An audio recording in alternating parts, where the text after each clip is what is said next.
दोस्तों, एक घने जंगल में एक बंदर और एक हाथी रहते थे। हाथी बड़ा शक्तिशाली था।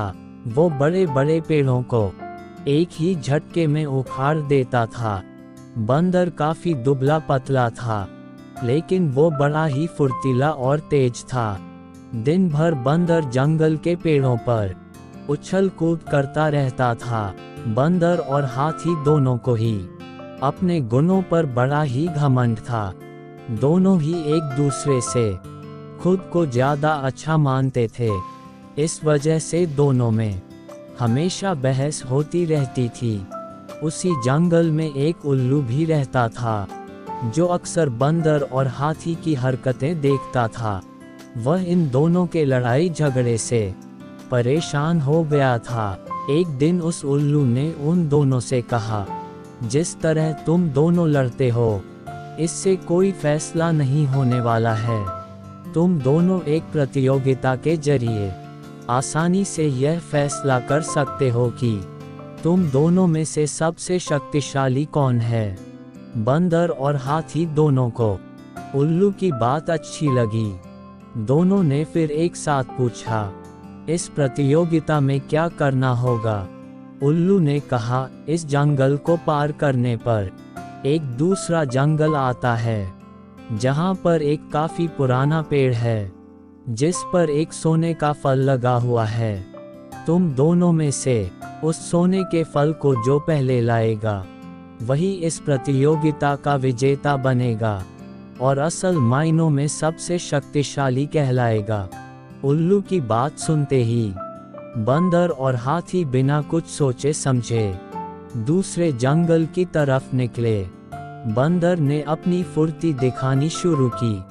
वह एक ही छलांग में एक पेड़ से दूसरे पेड़ तक पहुंच जाता।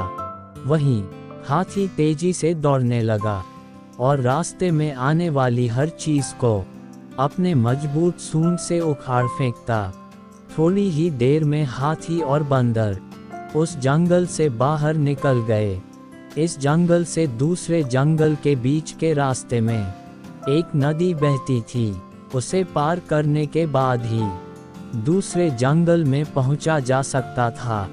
बंदर ने फिर से अपनी फुर्ती दिखाई और झट से वह नदी में कूद गया, लेकिन पानी की लहर काफी तेज थी, तो बंदर नदी में बहने लगा। बंदर को नदी में बहते हुए देखकर हाथी ने तुरंत अपनी सूंड से उसे पकड़कर पानी के बाहर निकाल दिया। हाथी के इस व्यवहार को देखकर बंदर काफी हैरान हुआ। उसने विनम्र होकर हाथी को अपनी जान बचाने के लिए धन्यवाद कहा और अपनी हार मानते हुए हाथी को ही आगे का सफर तय करने के लिए कहा। बंदर की इस बात को सुनकर हाथी ने कहा, मैं नदी पार कर सकता हूँ, तुम भी मेरी पीठ पर बैठकर इसे पार कर लो। बंदर हाथी की बात मान गया और वह हाथी के पीठ पर बैठ गया। इस तरह दोनों ने नदी पार कर ली और दूसरे जंगल में पहुंच गए। फिर दोनों ने मिलकर सोने के लगे हुए फल वाले पेड़ को भी खोज निकाला। सबसे पहले हाथी ने अपनी सूंड से उस पेड़ को गिराना चाहा, लेकिन वह पेड़ काफी मजबूत था। हाथी के प्रहार से वो पेड़ नहीं उखड़ा। फिर हाथी ने निराश होकर कहा, मैं अब ये फल नहीं तोड़ सकता हूँ। बंदर बोला, चलो मैं भी एक बार कोशिश करके देखता हूँ। बंदर फुर्ती से उस पेड़ पर चलने लगा और उस डाली पर पहुँच गया, जहाँ पर सोने का फल लगा हुआ था। उसने वह फल तोड़ लिया और पेड़ के नीचे उतर गया। इसके बाद दोनों वापस नदी पार करके अपने जंगल लौट आए और उल्लू को वह सोने का फल दे दिया। फल पाने के बाद उल्लू जैसे ही इस प्रतियोगिता के लिए विजेता का नाम बोलने वाला था, वैसे ही बंदर और हाथी ने मिलकर उसकी बात को रोक दिया। दोनों ने एक साथ कहा, उल्लू दादा, अब हमें विजेता का नाम जानने की आवश्यकता नहीं है। इस प्रतियोगिता को हम दोनों ने मिलकर पूरा किया है।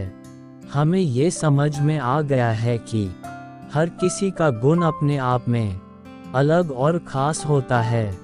हमने ये भी फैसला किया है कि आगे से अब हम कभी भी इस बात पर बहस भी नहीं करेंगे और मित्र की तरह इस जंगल में रहेंगे। उल्लू को बंदर और हाथी की बात सुनकर काफ़ी खुशी हुई। उसने दोनों से कहा, मैं तुम्हें यही समझाना चाहता था कि सभी एक दूसरे से अलग होते हैं। अलग अलग गुण और शक्तियाँ ही हमें एक दूसरे की मदद करने के काबिल बनाती हैं। साथ ही हर किसी की अपनी कमजोरियाँ भी होती हैं। इसलिए एक दूसरे के साथ मिलकर रहना ही सबसे अच्छा होता है। उसी दिन से हाथी और बंदर दोनों मित्र हो गए और वह जंगल में खुशी खुशी रहने लगे। कहानी से सीख, दोस्तों, हमें एक दूसरे के गुणों और शक्तियों का सम्मान करना और आपस में मिलजुल कर रहना चाहिए। दोस्तों, अगर आपको ये वीडियो पसंद आई तो वीडियो को लाइक कर दीजिए और अपने दोस्तों को शेयर कीजिए और हमारे चैनल को सब्सक्राइब करके हमें ऐसी ही वीडियोस बनाने के लिए मोटिवेट कीजिए। धन्यवाद।